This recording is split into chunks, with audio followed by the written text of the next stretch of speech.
ನೇರವಾಣಿ news Kannada, ನಿಜವಾದ ಸುದ್ದಿ ನೇರವಾಗಿ ನಿಮ್ಮ ಮುಂದೆ. ಅದೇನು ಜನರ ತೀರ್ಪು ಅಲ್ಲ ಅದು. ಎಷ್ಟು ಖರ್ಚು ಮಾಡಿರ್ಬೋದು ಬಾಗಲಕೋಟ್ನಾಗ ಹೇಳ್ರಿ ನೋಡೋಣ.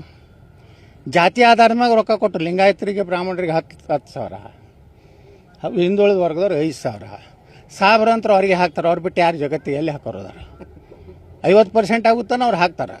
50% ಆದ್ಮ್ಯಾಗ ಯಾವ ಸಿದ್ದರಾಮಯ್ಯಗೂ ಹಾಕೋದಿಲ್ಲ, DK ಶಿವಕುಮಾರ್ಗೂ ಹಾಕೋದಿಲ್ಲ, ಅವರೇ MLA ಆಗ್ತಾರೆ, ಅವರೇ MP ಆಗ್ತಾರೆ ಸಾಬ್ರು. ಅವಾಗ ಇಸ್ಲಾಂ ರಾಷ್ಟ್ರ ಮಾಡೋದು ಬಿಟ್ಟರೆ ಇಲ್ಲಿ 1,000 ರೂಪಾಯಿ ಕೊಟ್ಟರು ಪಾಪ ಅಲ್ಪಸಂಖ್ಯಾತರಿಗೆ. ಲಿಂಗಾಯತರಿಗೆ 10 ಸಾವಿರ ಕೊಟ್ಟಾರ್ರಿ. ಒಂದು ಬೂತಿಗೆ 25 ಲಕ್ಷ ರೂಪಾಯಿ ಹಂಚಾರ. 300 ಬೂತ್ ಏಟಾಯ್ತು ಲೆಕ್ಕ ಹಾಕ್ರಿ, 75 ಕೋಟಿ ಇಲ್ಲೇ ಆಯಿತು. ಬೈ ಎಲೆಕ್ಷನ್ನಲ್ಲಿ ರಾಜ್ಯಾಧ್ಯಕ್ಷರ ವೈಫಲ್ಯ ಎಲ್ಲ ಇಲೆಕ್ಷನ್ ಕೊಡ್ರಿ. 25 ಲೋಕಸಭಾದ 17ಕ್ಕೆ ಬರ್ಲಾಕ ಕಾರಣ ಏನು? ಕೊಪ್ಪಳದಲ್ಲಿ ವ್ಯವಹಾರ ಮಾಡ್ಕೊಂಡ, ಚಾಮರಾಜನಗರದಲ್ಲಿ ವ್ಯವಹಾರ ಮಾಡ್ಕೊಂಡ, ಕಲಬುರಗಿಯಲ್ಲಿ ವ್ಯವಹಾರ ಮಾಡ್ಕೊಂಡ, ರಾಯಚೂರದಲ್ಲಿ ವ್ಯವಹಾರ ಮಾಡ್ಕೊಂಡ, ಬೀದರ್ದಲ್ಲಿ ವ್ಯವಹಾರ ಮಾಡ್ಕೊಂಡ. ಖರ್ಗೆನ ವಿರುದ್ಧ ಮಾತಾಡೋ ದಮ್ಮೆಲ್ಲ ಇವರು ಅಪ್ಪ ಮಗ. ಅವ್ರ ಅಪ್ಪ ಮಗನ ವಿರುದ್ಧ ಈ ಅಪ್ಪ ಮಕ್ಕಳು ಮಾತಾಡೋದಿಲ್ಲ. ಅವ ಹೆಂಗತ್ತಾರ ಖರೆ ಪ್ರಿಯಾಂಕಾ ಖರ್ಗೆ ಗುರ್ತತಾನೆ ರೀ. ವಿಜಯೇಂದ್ರ ಭಾಳ ಹಾರಾಡ್ರ ನಿಮ್ಮ ಅಪ್ಪನ ಪೋಕ್ಸೋ ತೆಗಿತೇನೋ ನಾನು ಗಪ್ ಇಲ್ಲ. ಸನ್ಮಾನ್ಯಕ್ಕೆ ಪ್ರಿಯಾಂಕಾ ಖರ್ಗೆಯವರು ಅದನ್ನು ಖಂಡಿಸುತ್ತೇನೆ, ಉಗ್ರವಾಗಿ ಖಂಡಿಸುತ್ತೇನೆ. ಮೊನ್ನೆ 2 ಇಲೆಕ್ಷನ್ ಸೋತ ಮ್ಯಾಗ ಸಿಹಿ ಹಂಚಿದ್ರು ಪಾರ್ಟಿ ಆಫೀಸ್. ಸ್ವಲ್ಪ ದುಃಖ, ನಮ್ಮ ಪಾರ್ಟಿ ಸೋತೈತಿ, ನಮ್ಗೆ ಇಂಥ ಪರಿಸ್ಥಿತಿ ಬರಬಾರ್ದಾಗಿತ್ತು ಅನ್ನುವಂಥ ವಿಷಾದಿಲ್ಲ.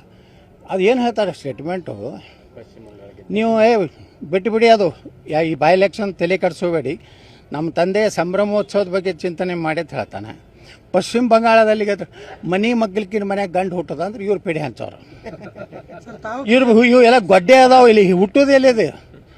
ಮಗ್ಗಲು ಹುಟ್ಟದ ಆಸಾಮ್ ಅಂದ್ಕೊಂಡೆ ಪೇಡೆ ತಿನ್ನೋದು, ಪಶ್ಚಿಮ ಬಂಗಾಳ ಪೇಡೆ ತಿನ್ನೋದು, ಯಾವುದು ಪಾಂಡಿಚೇರಿ ಪೇಡೆ ತಿನ್ನೋದು, ಪುದುಚೇರಿ. ನೀವೇನು ತಿಳಕತ್ತೀರಿ ಇಲ್ಲಿ?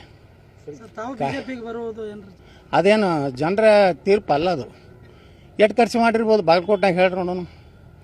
ಜಾತಿ ಆಧಾರದ ಮ್ಯಾಗ ರೊಕ್ಕ ಕೊಟ್ಟರು. ಲಿಂಗಾಯತರಿಗೆ ಬ್ರಾಹ್ಮಣರಿಗೆ 10 ಸಾವಿರ, ಹಿಂದುಳಿದ ವರ್ಗದವ್ರು 5 ಸಾವಿರ, ಸಾವಿರ ಅಂತ ಅವ್ರಿಗೆ ಹಾಕ್ತಾರೆ. ಅವ್ರು ಬಿಟ್ಟು ಯಾರು ಜಗತ್ತಿಗೆ ಎಲ್ಲಿ ಹಾಕೋರು ಅದಾರ?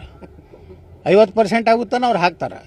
50% ಆದ್ಮ್ಯಾಗ ಯಾವ ಸಿದ್ದರಾಮಯ್ಯಗೂ ಹಾಕೋದಿಲ್ಲ, DK ಶಿವಕುಮಾರ್ಗೂ ಹಾಕೋದಿಲ್ಲ, ಅವರೇ MLA ಆಗ್ತಾರೆ, ಅವರೇ MP ಆಗ್ತಾರೆ ಸಾಬ್ರು. ಅವಾಗ ಇಸ್ಲಾಂ ರಾಷ್ಟ್ರ ಮಾಡೋದು ಬಿಟ್ಟರೆ ಇಲ್ಲಿ 1,000 ರೂಪಾಯಿ ಕೊಟ್ಟರು ಪಾಪ ಅಲ್ಪಸಂಖ್ಯಾತರಿಗೆ. ಲಿಂಗಾಯತರಿಗೆ 10 ಸಾವಿರ ಕೊಟ್ಟಾರ್ರಿ. ಒಂದು ಬೂತಿಗೆ 25 ಲಕ್ಷ ರೂಪಾಯಿ ಹಂಚಾರ. 300 ಬೂತ್ ಏಟಾಯ್ತು ಲೆಕ್ಕ ಹಾಕ್ರಿ, 75 ಕೋಟಿ ಇಲ್ಲೇ ಆಯಿತು.